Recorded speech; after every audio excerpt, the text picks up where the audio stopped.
যা বুঝলাম তোমরা আমার দাওয়াত ব্লগগুলোই বেশ পছন্দ করো। আমার দাওয়াত খাওয়া শেষও হবে না আর তোমাদের হচ্ছে দাওয়াত ব্লগ দেখাও শেষ হবে না, সো দেখতে থাকো। So hi everyone, welcome back to my দাওয়াত ব্লগ। তো সেদিন আমার ফ্রেন্ডের বাসায় দাওয়াত ছিল, ওর হচ্ছে ভার্সিটি ফ্রেন্ডদের ইনভাইট করছিল, সাথে আমাদের স্কুল ফ্রেন্ডদের ইনভাইট করছিল। তো ওদের বাসায় চলে গেলাম। আজকে আর কাউকে নেই পিচি কিচি, আমি হচ্ছে একাই চলে গেছিলাম। তো যেহেতু দেখি আন্টি অনেক মজার মজার আর ভরপুর রান্না করছে, মানে এত আইটেম ছিল যে টেবিলে প্লেট রাখার জায়গা ছিল না। সেদিন আবার হচ্ছে আমার দুইটা ফ্রেন্ড আসতে আরো অনেক লেট করছিল, তো সেজন্য ওদের আগে বসাই দিয়েছিলাম।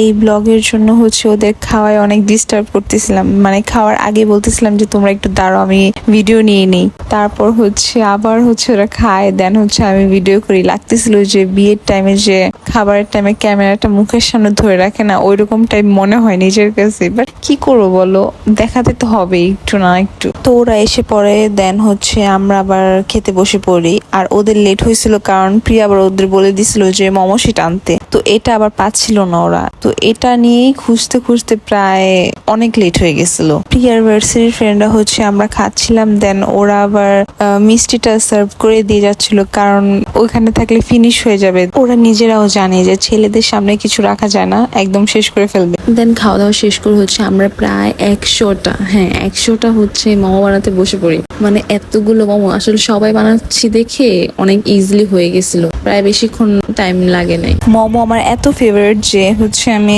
এক বসায় হচ্ছে 15-20টা খেয়ে ফেলতে পারবো, মানে বাসায় বানালে আসলে অনেকগুলো একসাথে খেয়ে ফেলি। গাইস এগুলা কিন্তু সব স্ক্রিপ্টেড। ও আমাকে শিখাই দিয়েছে কিভাবে ক্যামেরা নাড়াবো চড়াবো, ও একটু কি বলে একটু মডেলিং করবে, সেটা ওকে ঘুরায় টুরায় দেখাবো, এই আর কি।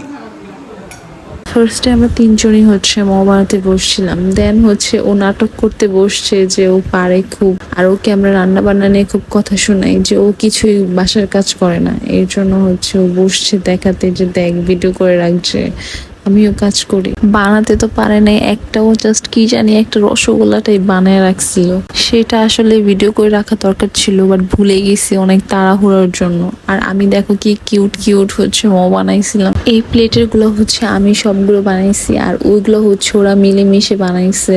ওদের বানানো দেখে আবার হচ্ছে সবাই চলে আসছে মোমো বানাতে, মানে কি বলবো, একদম সবাই বসে পড়ছে, বসে বানানো শেষ, দেন গুনতেছে যে কয়টা হয়েছে। তারপর আর রেস্ট নেওয়া হয় নাই, ছাদে চলে গেছি। ওরা বলতেছিল যে ছাদে যাবে, পিক তুলবে, বাট আমার খাওয়া দাওয়ার পর একটু রেস্ট না নিলে ভালো লাগে না। দেন ছাদে যে লাগছে আরো বিরক্ত, মানে ছাদে এত বাতাস ছিল, পিক কি তুলবো, পিক মানে তোলার মতোই ছিল না।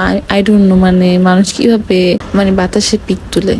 আমার চুল টুল সব এলোমেলো হয়েছে, আমার খুব বিরক্ত লাগে মানে এত বাতাসে পিক তোলা জিনিসটা, মানে পিক ভিডিও আমার কিছুই ভালো আসে না। মানুষকে দেখি যে বাতাস আসলে নাকি তাদের অনেক পিক ভিডিও সুন্দর আসে, দেন হচ্ছে আবার রিক্সায় উঠলে হচ্ছে অনেক স্মুথ ভাবে অ্যাস্থেটিক হচ্ছে পিক তুলে, বাট আমার আই ডোন্ট নো কেন এরকম এই দুইটা জিনিস এত বিরক্ত লাগে। রিক্সা উঠলে হচ্ছে আমি রিল্যাক্সে হচ্ছে ওয়েদারের ভিডিও করতে পারি না, আর হচ্ছে বাতাস থাকলে আমি নিজের পিক ভিডিও তুলতে পারি না। ওদের যদি আমি বলি ভিডিও পিক ভিডিও একটু সুন্দর করে তুলে দেয়, ওরা কোনো মতেই আমাকে ভালো করে তুলে দেয় না। আর ওদেরকে দেখাতে গেলে তোমরা জাস্ট দেখো যে ওরা কি বান্দরামি করতেছে। ছেলেদের পিক তোলা নিয়ে কেন এত allergy, I don't know. By the way guys, আমার একটা হেল্প লাগবে, তোমাদের কাছে যদি স্টারস থাকে তাহলে হচ্ছে আমাকে স্টার সেন্ড করে হেল্প করো। 2 দিনের মধ্যে আমার প্রায় 100টা স্টারের প্রয়োজন। দেন ছাদে থেকে এসে আমরা হচ্ছে উনো খেলি, আর হচ্ছে এদিকে প্রিয়া আমি মোমো হচ্ছে কিনা সেটা চেক দেওয়ার জন্য বারবার আসি। সো আজকের ভিডিওটা তোমাদের কাছে কেমন লেগেছে অবশ্যই কমেন্ট করে জান, আর লাইক দিতে কিন্তু একবারেই ভুলবা না। আর যারা হচ্ছে ফলো দাও না তারা অবশ্যই ফলো দিয়ে রাখবা যেন নেক্সট ব্লগ তোমরা দেখতে পারো। আর হ্যাঁ, অবশ্যই কিন্তু তোমরা হচ্ছে স্টার যদি তোমাদের কাছে থেকে থাকে তাহলে আমাকে অবশ্যই কিন্তু পাঠিও প্লিজ। সো আল্লাহ হাফেজ।